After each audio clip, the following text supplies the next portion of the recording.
some folks who are really upset about the excerpt of 107 Days, Kamala Harris's new book that was printed in The Atlantic this week.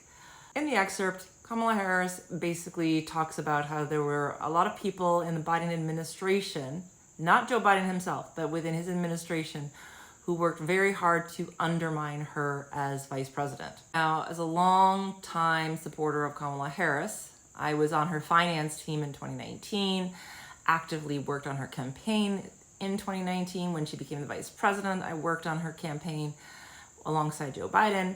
And after she became vice president, for the first, I would say 18 months, a lot of us were confused and concerned because we could see that she was being undermined.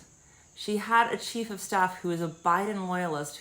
There was a lot of writing at the time about high turnover in her office.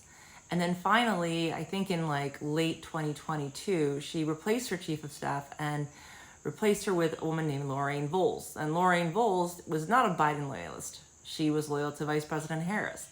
And after that, Vice President Harris started doing a lot of stuff. She would do these meet and greets at the tarmac whenever she was going somewhere, where she would meet hundreds of people just to talk to them.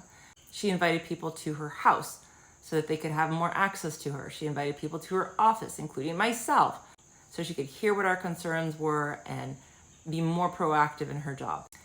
And all of us talked with each other, and we all knew what was happening in the Biden administration. And I'm really, really glad that she is speaking out about it now. And here's the thing.